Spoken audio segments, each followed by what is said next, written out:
போல் பாக்கிய செல்வம் புவியில் இல்லையே. புவி நிரம்ப பொன் தந்தாலும் இப்பளிக்கு ஈடில்லையே.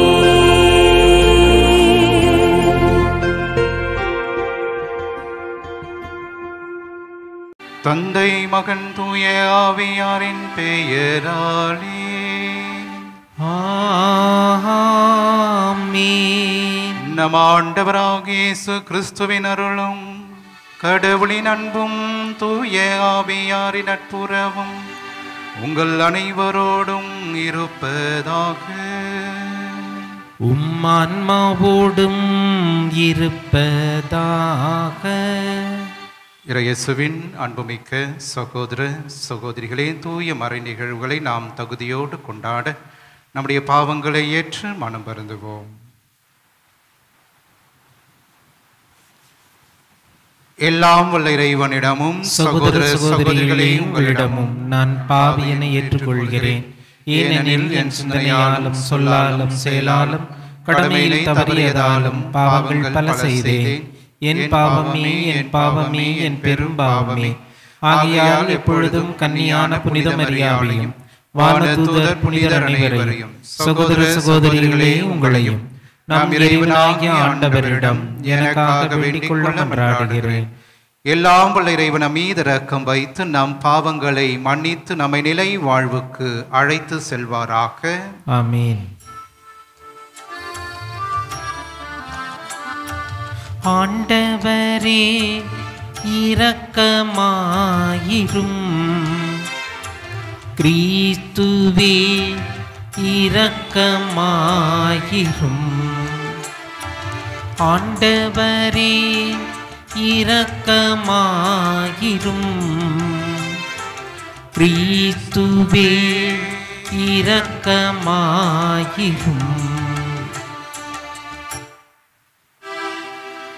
மன்றாடுவோமாக. ஆண்டவரே, உலக நிகழ்வுகளை உமது அமைதியின் வழியில் நீர் நெறிப்படுத்தவுமை வேண்டுகின்றோம். இவ்வாறு மது திரு அவை அமைதியான இறை பற்றி மகிழ்ந்திருக்க அருள்வீராக.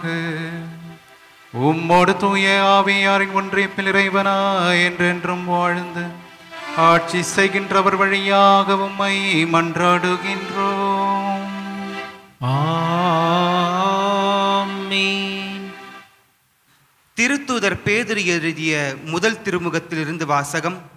அதிகாரம் 2, இறை வார்த்தைகள் 2 முதல் 5 முடிய மற்றும் 9 முதல் 12 முடிய. அன்பிற்குரியவர்களே, புதிதாய் பிறந்த குழந்தைகள் போல வஞ்சகமற்ற வார்த்தையாகிய பாலை அருந்த ஆர்வமுள்ளவர்களாயிருங்கள். இதை அருந்துவதால் நீங்கள் மீட்பில் வளருவீர்கள். உயிருள்ள கல்லாகிய அவரை அணுகுங்கள். மனிதரால் உதறி தள்ளப்பட்டதாயினும் கடவுளால் தெரிந்து கொள்ளப்பட்ட உயர் மதிப்புள்ள கல் அதுவே. நீங்களும் உயிருள்ள கற்களாயிருந்து ஆவிக்குரிய இல்லமாக கட்டி எழுப்பப்படுவீர்களாக. இயேசு கிறிஸ்துவின் வழியாய் கடவுளுக்கு உகந்த ஆவிக்குரிய பலிகளை படைக்கும் தூய குருக்களின் கூட்டமாகவும் இருப்பீர்களாக. ஆனால் நீங்கள் தேர்ந்தெடுக்கப்பட்ட வழிமரபினர், அரச குருக்களின் கூட்டத்தினர், தூய மக்களினத்தினர், அவரது உரிமை சொத்தான மக்கள். எனவே உங்களை இருளினின்று தமது வியத்தகு ஒளிக்கு அழைத்துள்ளவரின் மேன்மை மிக்க செயல்களை அறிவிப்பது உங்கள் பணி.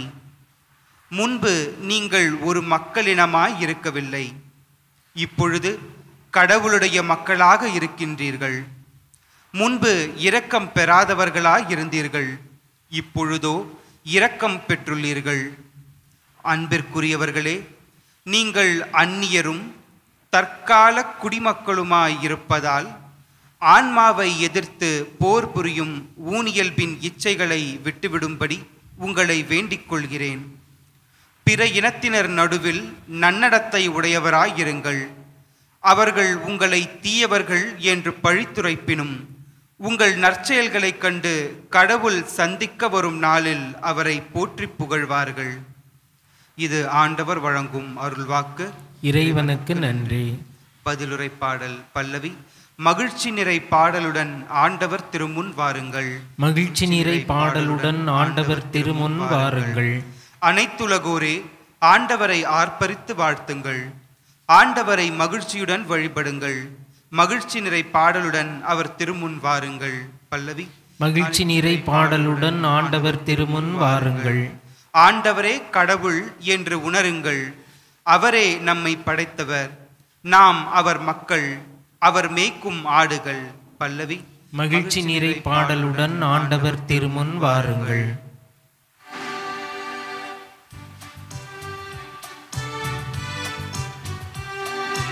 அல்லேலூயா அல்லேலூயா அல்லேலூயா அல்லேலூயா அல்லேலூயா அல்லேலூயா அல்லேலூயா அல்லேலூயா.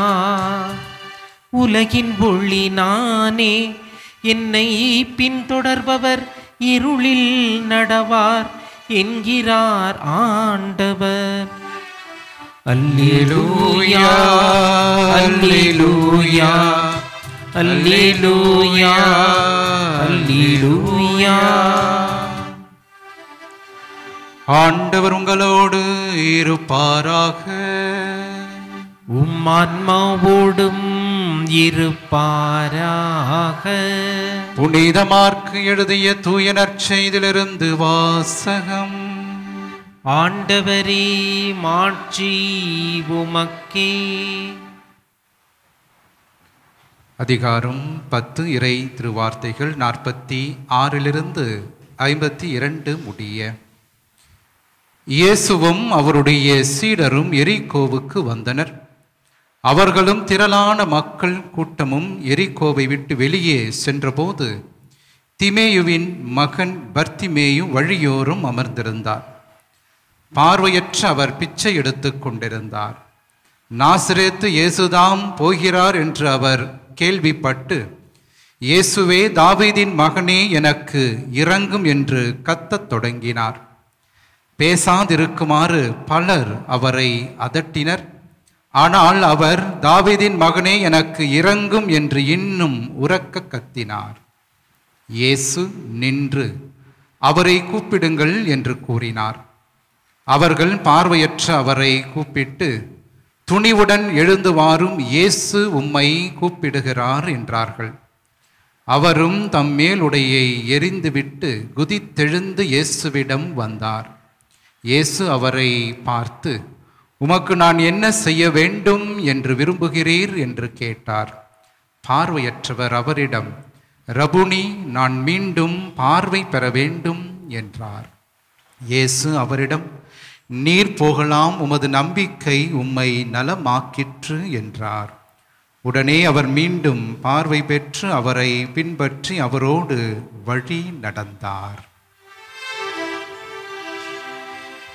ஆண்டவரின் அருள் வாக்கு. கிறிஸ்துவே உமக்கு புகழ். இறையேசுவின் அன்புமிக்க சகோதர சகோதரிகளே, 13 வயது ஆகின்ற போது அச்சிறுமிக்கு 3 புனிதர்களினுடைய குரல் ஓசையை அவர் கேட்டார்.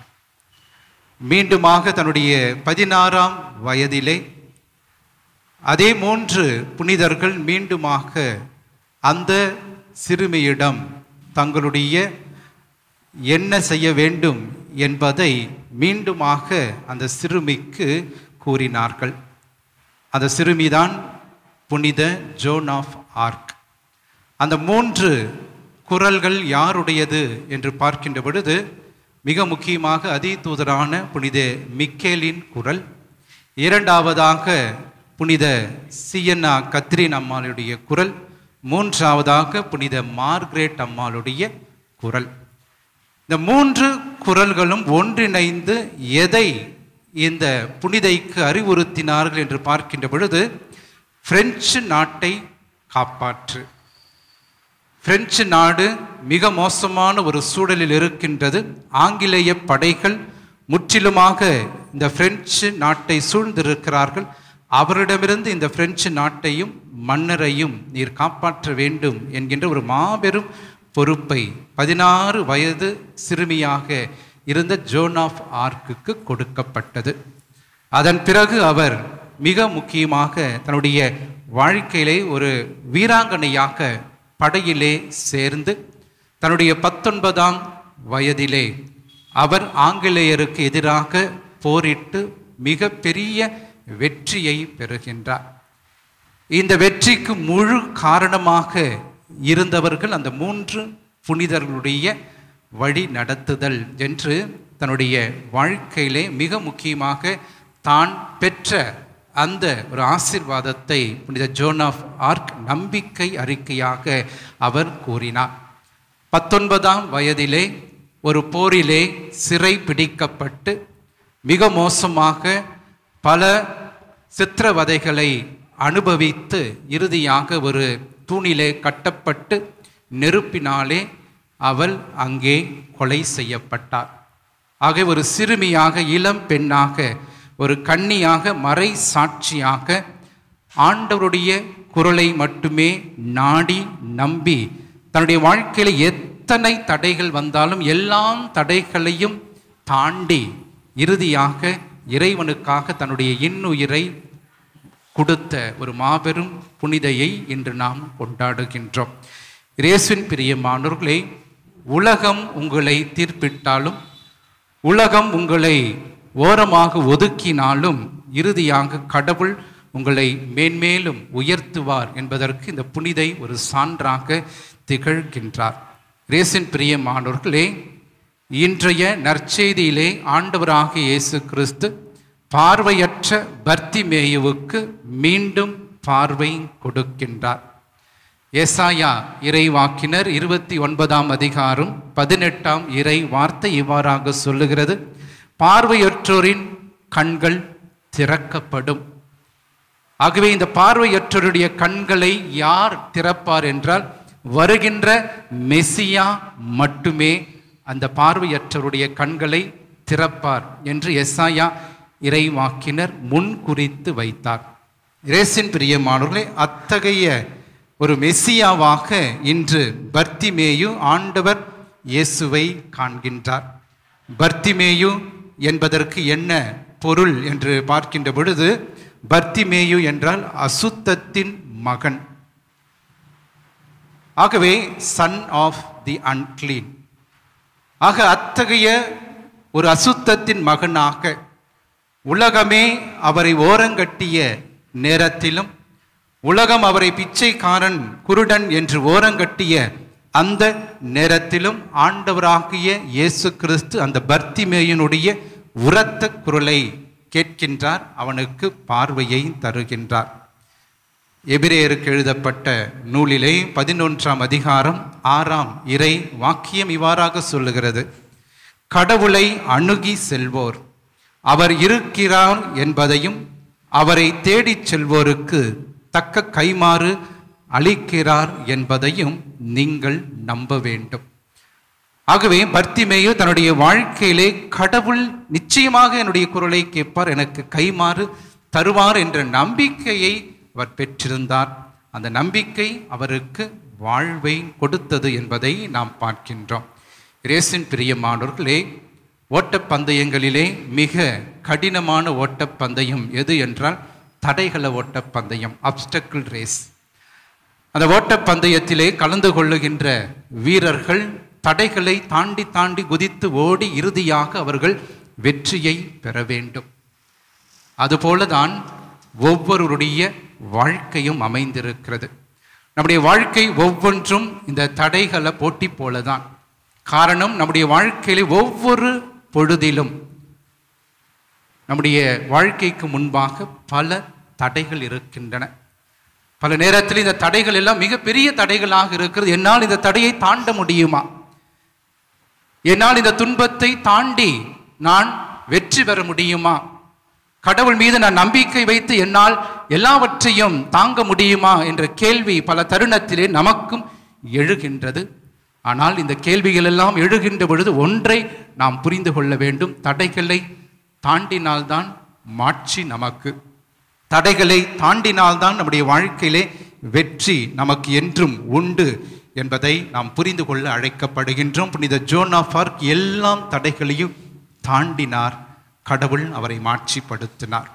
பர்த்திமேயுக்கும் பல தடைகளை இன்றைய நற்செய்தியிலே நாம் பார்க்கின்றோம். மிக முக்கியமாக 3 தடைகள் அவருடைய வாழ்க்கையிலே இருந்தன. அந்த 3 தடைகள் என்ன என்று பார்க்கின்ற பொழுது, முதலாவதாக பாவி என்கின்ற ஒரு மிக பெரிய தடை. இவருடைய முன்னோர்கள், இவருடைய பெற்றோர் செய்த பாவத்தினால் இம்மனிதன் குருடனாக இருக்கின்றான், பிச்சைக்காரனாக இருக்கின்றான் என்று அவர் மீது அந்த பழியானது சுமத்தப்படுகிறது. ஆகவே இந்த குற்றம் சாட்டப்படுகின்ற ஒரு தடையானது அவருக்கு முன்பாக இருந்தது. இரண்டாவதாக நாம் பார்க்கின்றோம், மன உளைச்சல், நம்பிக்கையற்ற ஒரு மனநிலை மிக பெரிய தடையாக அவருக்கு முன்பாக இருக்கிறது. ஒரு இருளான வாழ்வு, எதையும் பார்க்க முடியவில்லை. வாழ்க்கையில் என்ன நடக்கிறது என்று கூட தெரிந்து கொள்ள முடியாத ஒரு சூழலிலே மிகப்பெரிய தடையாக அந்த இருளானது அவருக்கு கண் முன்பாக இருந்தது என்று நாம் பார்க்கின்றோம். ஆகவே ஒரு பிச்சைக்காரர், ஒரு பார்வையற்றவர், தங்க இடமில்லாத ஒரு மிகப்பெரிய சோகத்திலே வாழ்ந்தவர் புனித இந்த நேரத்திலே பர்த்திமேயு. ஆகவே அத்தகைய தருணத்தில் தான் அந்த இருளான வாழ்க்கையிலே தடையாக இருந்த அந்த இருளை நீக்குவதற்காக ஒளியாக வெளிச்சமாக ஆண்டவர் இயேசு அவர் அருகிலே பயணிக்கின்றார். ஆகவேதான் போகிறவர் இயேசுதாம் என்று அறிந்தவுடனே, தாவீதின் மகனே என் மீது இறங்கும் என்று ஒருமுறை கூக்குரலிட்டார். கேட்கவில்லை, இயேசுவும் திரும்பி பார்க்கவில்லை. மீண்டுமாக 2வது முறை இன்னும் உரத்த குரலிலே அவர் கூக்குரல் இடுகின்றார். இயேசுவின் பிரியமானவர்களே, 3வது தடையாக இருந்தது தன்னம்பிக்கை இழப்பு, பின் வாங்குதல் என்கின்ற ஒரு மிகப்பெரிய தடை. அந்த கூட்டத்திலே சொன்னார்கள், சத்தம் போடாதே, அமைதியாக இரு என்று அதட்டிய கூட்டம் ஒரு பக்கம். ஆகவே நம்முடைய வாழ்க்கையிலும் நாமும் பல தருணத்திலே பின் வாங்குதலை நாம் பழகிக் கொள்ளுகிறோம். நம்முடைய வாழ்க்கையை நம்பிக்கையோடு நாம் போராட முயற்சி எடுக்கின்ற பொழுது தடைகள் வருகிறது. பின் வாங்கு, உன்னால் முடியாது, நீ எதற்கும் தயார் இல்லை, நீ எதற்கும் லாக்கியற்றவன் என்று பல தருணங்களிலே உலகமும் நம்முடைய குடும்பமும் நம்மை பின் தங்கி பின்னால் தள்ளுகின்றவர்களாக இருக்கின்றார்கள். நம்மால் முன்னால் எழுந்து நடை போட முடியாமல் இந்த மிகப்பெரிய தடை உலகில் இருக்கிறது. பர்த்திமேயுக்கும் இந்த தடையானது ஒரு மிகப்பெரிய தடைகளாக இருந்தது. ஆனாலும் மன உறுதியோடு கடவுள் என்னோடு இருக்கின்றார், என்னால் எல்லாம் முடியும், ஆண்டவர் என் சார்பாக இருக்கின்ற பொழுது எனக்கு எதிராக யாரும் எனக்கு எதிராக இருக்க முடியாது என்கின்ற வார்த்தைக்கு ஏற்ப மன முயற்சியோடு அவர் ஆண்டவரை எதிர்கொள்ளுகிறார். ஆண்டவராகிய இயேசு கிறிஸ்து அவரை பார்த்து, நான் உனக்கு என்ன செய்ய வேண்டும் என்று நீர் விரும்புகின்றீர் என்று கேட்ட பொழுது இந்த பார்வையற்றவர் சொல்லியிருக்கலாம், ஆண்டவரே எனக்கு எல்லாம் வேண்டும், எனக்கு பணம் வேண்டும், எனக்கு பொருள் வேண்டும், எனக்கு பார்வை வேண்டும் என்று எல்லாவற்றையும் அவர் கேட்டிருக்கலாம். ஆனால் அவர் கேட்டது ஒன்றே ஒன்று, ஆண்டவரே நான் மீண்டும் பார்வை பெற வேண்டும். ஆகவே அந்த ஒரு வேண்டுகோள், வேண்டுதலை ஆண்டவர் இயேசு கேட்டு அவருக்கு பார்வை தருகின்றார். ஆகவே இயேசுவின் பிரியமான, இன்று என்னுடைய வாழ்க்கையிலும் என் குடும்பத்திலும் நான் எத்தகைய தடைகளுக்கு நான் பின்வாங்கி கொண்டிருக்கிறேன், எத்தகைய தடைகள் என் கண் முன்பாக இருக்கின்றன, இவற்றையெல்லாம் நான் தாண்டி நம்பிக்கையோடு எழுந்து மீண்டுமாக நான் வெற்றியின் பிள்ளையாக என் ஆண்டவரிடம் நான் செல்ல முடியுமா என்பதை நாம் சிந்திக்க அழைக்கப்படுகிறோம். ஆகவே வாழ்க்கையில் வருகின்ற எல்லா தடைகளையும் தூக்கி எறிந்து நம்மை என்றுமே வெற்றி வீரராக மாற்ற வல்லவர் நம் ஆண்டவராகிய இயேசு கிறிஸ்து. ஆகவே இன்று அத்தகைய தடைகளை உடைக்க இயேசுவிடம் நாம் ஜெபிப்போம். அன்று ஜோன் ஆஃப் ஆர்க் அவருக்கு இருந்த எல்லாம் தடைகளையும் உடைத்து எறிந்த ஆண்டவர், பர்த்திமேயுவுக்கு முன்னால் இருந்த எல்லாம் தடைகளையும் உடைத்தெறிந்த ஆண்டவர் உங்கள் குடும்பத்திலும் உங்கள் வாழ்க்கையிலும் இருக்கின்ற எல்லாம் தடைகளையும் தூக்கி எறிவார். நம்பிக்கையோடு போராடுங்கள். ஆண்டவர் உங்களை நிறைவாக ஆசீர்வதிப்பாராக.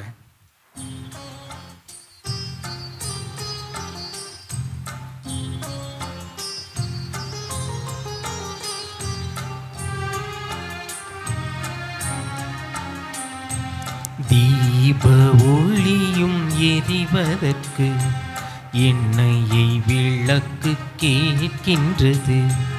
தீப ஒளியும் எரிவதற்கு எண்ணெயை விளக்கு கேட்கின்றது.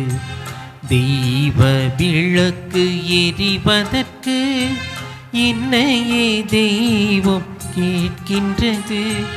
தருகின்றேன் தருகின்றேன் தெய்வமே என்னையே தருகின்றேன். தருகின்றேன் தருகின்றேன் தெய்வமே என்னையே தருகின்றேன். சகோதர சகோதரிகளே, என்னுடையதும் உங்களுடையதுமான இப்பள்ளி எல்லாம் உள்ள தந்தையாக இறைவனுக்கு ஏற்றதாகும்படி மன்றாடுவோம். ஆண்டவர் தமது பெயரின் புகழ்ச்சிக்காகவும் ஆட்சிக்காகவும் நமது நன்மைக்காகவும் புனித திரு அவை அனைத்து நலனுக்காகவும் உமது கையிலிருந்து இப்பள்ளியை ஏற்றுக்கொள்வாராக. இறைவா, உமது பெயருக்காக நாங்கள் ஒப்புக் கொடுக்கும் இறைப்பற்றுள்ள பணியின் காணிக்கைகளை நீரே எங்களுக்கு அளித்துள்ளீர். அதனால் இப்பலியிலிருந்து நாங்களும் வேறு பயன்களை அடைவதோடு முடிவில்லா கைமாற்றையும் பெற்றிட கனிவோடு அருள்வீராக. எங்கள் ஆண்டவராகிய கிறிஸ்து வழியாக உம்மை மன்றாடுகின்றோம். ஆமென். ஆண்டவர் உங்களோடு இருப்பாராக. ஆன்மாவோடும் இருப்பாராக. இதயங்களை மேலே எழுப்புங்கள். ஆண்டவரிடம் எழுப்பியுள்ளோம். நம் இறைவனாகிய ஆண்டவருக்கு நன்றி கூறுவோம். அது தகுதியும் நீதியும் ஆனது. ஆண்டவரே, தூயவரான தந்தையை, என்றுமுள்ள எல்லாம் உள்ள இறைவா, எங்கள் ஆண்டவராகிய கிறிஸ்து வழியாக என்னாலும் இவ்விடத்திலும் நாங்கள் உமக்கு நன்றி செலுத்துவது மெய்யாகவே தகுதியும் நீதியும் ஆகும். எங்கள் கடமையும் மீட்புக்குரிய செயலுமாகும். கிறிஸ்துவில் அனைத்தையும் புதுப்பிக்கவும் அவருடைய நிறைவில் நாங்கள் அனைவரும் பங்கு பெறவும் நீர் திருவுளமானீர். ஏனெனில் கடவுள் வடிவில் விளங்கிய அவர் தம்மையே வெறுமையாக்கி சிலுவையில் சிந்திய தமது இரத்தத்தால் யாவும் அமைதி பெற செய்தார்.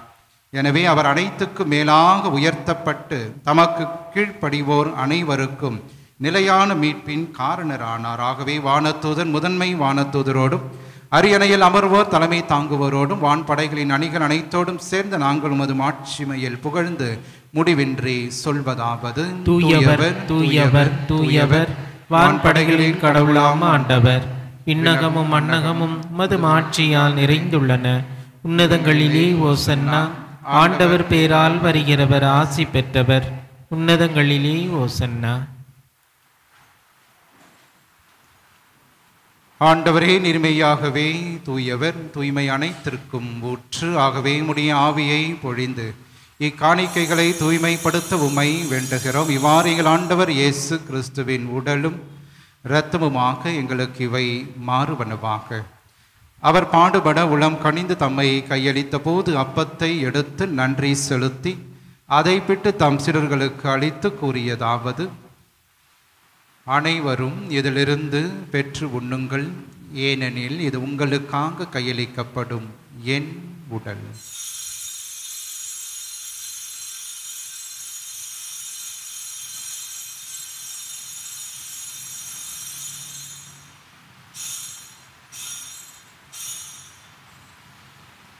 அவ்வண்ணமே இரவு விருந்தை அருந்திய பின் கிண்ணத்தையும் எடுத்து மீண்டும் உமக்கு நன்றி கூறி தம் சீடர்களுக்கு அளித்து அவர் கூறியதாவது: அனைவரும் இதிலிருந்து பெற்று பருகுங்கள், ஏனெனில் இது புதிய நிலையான உடன்படிக்கைக்கு உரிய என் இரத்தத்தின் கிண்ணம். இது பாவ மன்னிப்புக்கென்று உங்களுக்காகவும் பலருக்காகவும் சிந்தப்படும். இதை என் நினைவாக செய்யுங்கள்.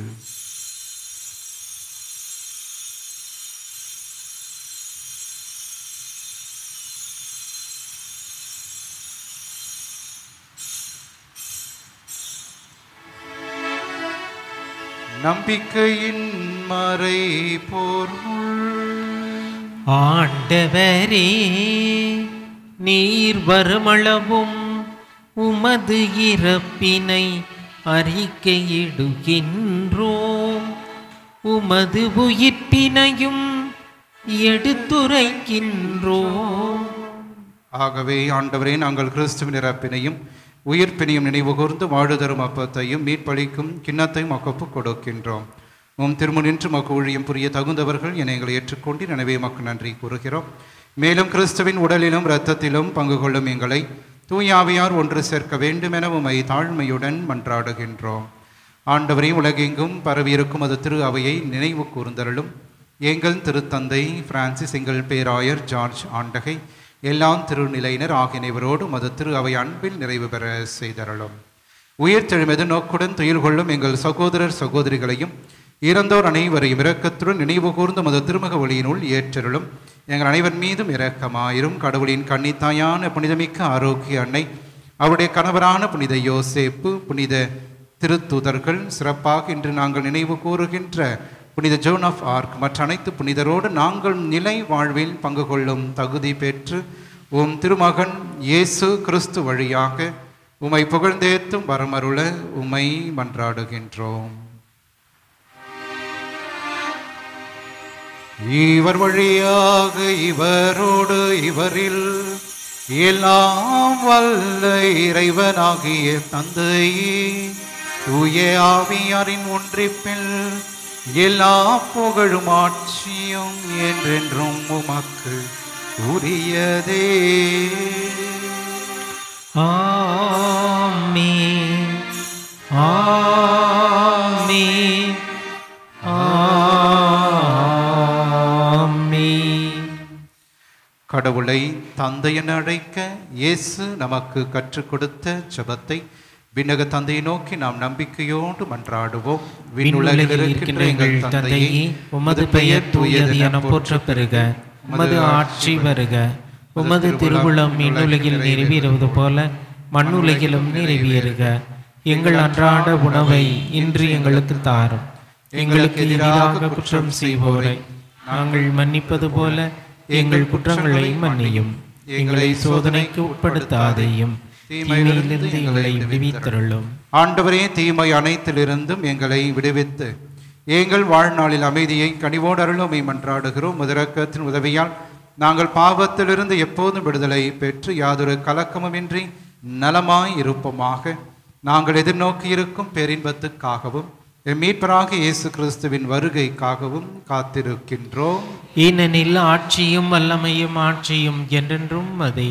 ஆண்டவர் இயேசு கிறிஸ்துவே, அமைதியை உங்களுக்கு விட்டு செல்கின்றேன், என் அமைதியை உங்களுக்கு அளிக்கின்றேன் என்றும் திருத்தூதர்களுக்கு மொழிந்தீரே. எங்கள் பாவங்களை பாராமல் முத திரு அவை நம்பிக்கையை கண்ணோக்கி முத திருவுளத்திற்கு ஏற்ப அதற்கு அமைதியையும் ஒற்றுமையும் அளித்தருள்வீராக. என்றென்றும் வாழ்ந்து ஆட்சி செய்கின்றவர் நீரே. ஆமென். ஆண்டவருடைய அமைதி என்றும் உங்களோடு இருப்பதாக, ஆன்மாவுடன் இருப்பதாக. ஒருவருக்கொருவர் ஆண்டவர் தருகின்ற அமைதியை நாம் பகிர்ந்து கொள்வோம். உலகின் பாவங்களை போக்கும் இறைவனின் செம்மறியே, எங்கள் மேல் இரக்கமாயிரும். உலகின் பாவங்களை போக்கும் இறைவனின் செம்மறியே, எங்கள் மேல் இரக்கமாயிரும். உலகின் பாவங்களை போக்கும் இறைவனின் செம்மறியே, எங்களுக்கு அமைதியை அளித்தருளும்.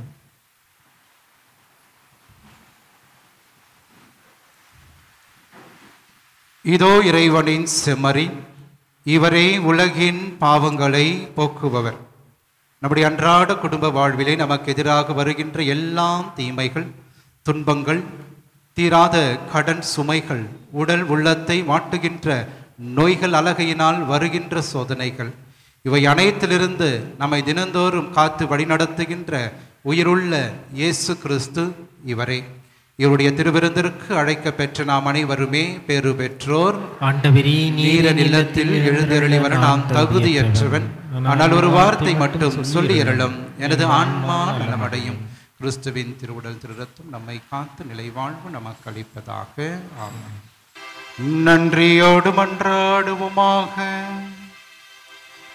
ஆண்டவரை மீட்பளிக்கும் கொடைகளால் நிறைவு பெற்ற நாங்கள் உமது இரக்கத்தை இறைஞ்சி கேட்கின்றோம். அதனால் இம்மை வாழ்வில் எங்களுக்கு ஊட்டமளிக்கும் இந்த அருளடையாளத்தால் நாங்கள் முடிவில்லா வாழ்வில் பங்கேற்க கனிவுடன் அருள்வீராக. எங்கள் ஆண்டவராகிய கிறிஸ்து வழியாக உம்மை மன்றாடுகின்றோம். ஆமென். ஆண்டவர் உங்களோடு இருப்பாராக. உமான்மாவோடும் இருப்பாராக. எல்லாம் வல்ல இறைவன் தந்தை மகன் தூய ஆவியார் என்றும் உங்களை ஆசீர்வதிப்பாராக. ஆமென். ஆரோக்கியனின் ஆசிரோடு சென்று வாருங்கள். திருப்பலி நிறைவேறிற்று. இறைவனுக்கு நன்றி.